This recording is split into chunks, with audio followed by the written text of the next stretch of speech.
सभी को नमस्कार। ईबीपीजीसी कैटेगरी का जो केस था उसमें भी आज सुनवाई हुई है। ऑर्डर तो अभी अपलोड होया नहीं है, क्लियर तो पता चलेगा ऑर्डर से ही। लेकिन कुछ चीज़ें जो है ना बाहर आई हैं। ये diary number 26/579 state of Gujarat का मैटर है मेन। तो वहाँ पे जो है ना डबल बेंच में डिसमिस कर दिया था ये आरक्षण, और उसको सरकार जो है ना सुप्रीम कोर्ट में लेकर आई है, वो देना चाहती हैं। अब ये पेंडिंग है 9/8/16 से ही, 4-5-6 साल हो लिए। इसमें जो है ना आज की डेट थी 30/8/2022। Honourable justice Abdul Nazeer S Bopanna और जस्टिस बी रामा सुब्रमण्यम, ये 3 जजों की जो है ना बेंच ने आज इस पर सुनवाई की है। इसमें ऑर्डर तो भी अपलोड नहीं हुआ, लेकिन इसमें जो है ना स्टेटस में लिख दिया है pending final hearing, list the matter after disposal of writ petition civil 55/2019 order dated 30/8/2022। कुल मिलाकर इन्होंने अपना मुद्दा बता दिया है। अब इस केस को जो है ना फाइनल ईयर पेंडिंग है, और इस केस को लिस्ट करना है जब यो 55/2019 का डिस्पोजल ऑफ हो जाए, यानी जब इस केस का फैसला आ जाए ना रिट पिटीशन सिविल 55/2019 का, उसके बाद इस केस को लिस्ट करना है ईबीपीजी वाले को। अब कई के मन में ये सवाल उठेगा कि भाई यो कौन सा केस है, इसकी बता देता हूँ। यो भी इससे संबंधित है। तो भाई कुल मिला के ईबीपीजी वाले की तो बात यह है, जिस पर ये ऑर्डर होगा मेरे ख्याल में 1-2 दिन में अपलोड हो जाएगा, यही आना है। और इस पर सुनवाई होगी, अभी थोड़ा टाइम लगेगा फैसला आने में, क्योंकि इससे पहले एक और मैटर हो रहा है इससे टाइप का, उस पर फैसला आएगा। उसी का ऑर्डर किया है इन्होंने। पहले उसको डिस्पोजल ऑफ होने दो, जैसे वो डिस्पोज ऑफ होता है फिर इस मैटर को रजिस्ट्री जो है ना लिस्ट करेगी।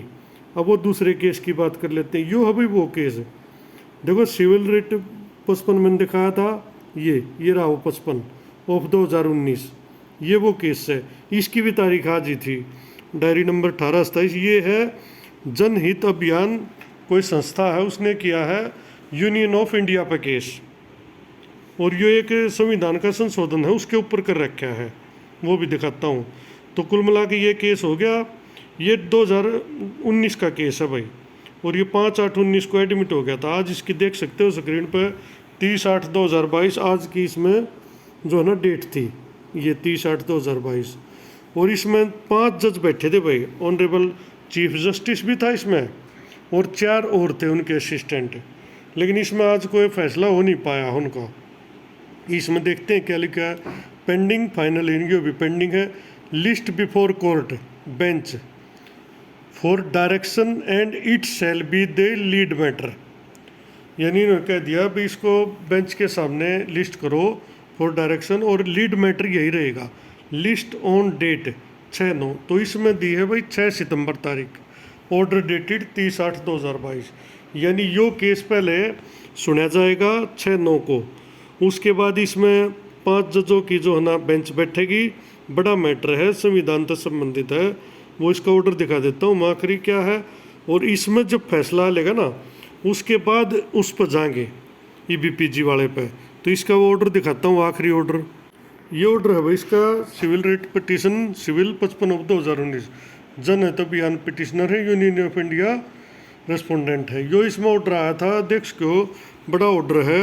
और इसमें आखिर में ये रिक्वेस्ट की गई थी भी इसको 5 जजों की बेंच को रेफर किया जाए सिविल। ये अगस्त 5/2020 यानी 2 साल पहले यो केस जो है ना मंजूर किया था, एडमिट कर लिया था। इसमें देखो 3 जज थे, एस.ए. बोडबे, सुभाष रेड्डी और B.R. गवई, ये 3 जज इसमें थे। और अभी इनमें आखिर में ऑर्डर क्या किया था वो देख लेते हैं, क्योंकि बड़ा मैटर है। For the aforesaid reason we allow the transfer petition and refer this batch of cases including the cases covered by transfer application to a bench of 5 जज। यानी जो ऊपर जो बहुत सारे कारण दिए, इनके कारण हम इस केस का जो ना खुद फैसला नहीं कर रहे, इसको रेफर कर रहे हैं 5 जजों की बेंच को, registry to place the matter before honourable the chief justice for obtaining appropriate order in this regard. तो उसके बाद ये केस आज ही लिस्ट हुआ है, बीच में इसमें कोई ऑर्डर आया नहीं है। इसमें बहुत सारे कारण, इसका मेन मुद्दा दिखा देता हूँ क्या है। इसमें जो संविधान में संशोधन किया था उसमें जो ना राज्यों को अधिकार दिए गए थे अगर वो आर्थिक आधार पर कोई भी छूट उनको दे सके हैं, उसको चैलेंज किया गया। In this batch of writ petition petitioner have challenge the constitutional validity of constitution 103 यानी 103 पर जो अमेंडमेंट किया act 2019 for short by the way for set amendment article 15। इसमें कुल मिलाकर छोटी बात कर दूँ हूँ, इसमें राज्यों को अधिकार दिया था कि वे अपने स्तर पर कुछ आरक्षण इधर उधर के दे सके हैं। और भी बहुत सारी बातें थी, एजुकेशन इंस्टीट्यूट में नौकरी में जो भी था EWS कैटेगरी संबंधित था उसमें। लेकिन अब उन्होंने चैलेंज ये किया है कि जब आपने ही तो ये कह दिया भाई 50% का क्राइटेरिया है, 50 से ऊपर नहीं दे सकते, और EWS की कैटेगरी का दिया जाता है तो 10% ऊपर 60 तो चला गया। ये चैलेंज किया है। अभी जो इंदिरा साहनी वाला केस था उसमें तो ये था भाई 50% से ऊपर नहीं जा सकते, लेकिन जैसे EBPG का दे दिया तो 50 तो वैसे हो रहा है, 60 हो गया, और EWS का दे दे तो भी 60 हो जाता है, तो वो 50% की कैटेगरी तो टूट गई ना।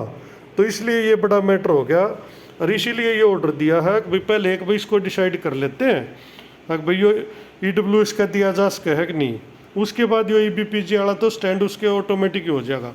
जो उसमें ये लिख दिया कि भाई 50% से ज़्यादा दे नहीं सकते, EWS का भी नहीं दे सकते, क्योंकि उनको भी देते हैं तो भाई वो जर्नल का काउंट कम हो जाता है, दिखती ही बात से। तो ये इसलिए बड़ा मैटर है, इस पर 5 जज जो ना फैसला लेंगे। तो फाइनल बात यह है पहले इसका फैसला होगा अभी ये देश कह नहीं दे सकते, EWS का भी साथ में आ जाएगा, और उसके बाद देखेंगे EBPG का क्या होगा। फिलहाल EBPG पे कोई फैसला आया नहीं है। बात अच्छी लगी हो तो भाई इस जो वीडियो को बना के शेयर करना, सब्सक्राइब करना, नोटिफिकेशन ऑन करो। अच्छी लगी हो बात सूचना तो लाइक करो। धन्यवाद।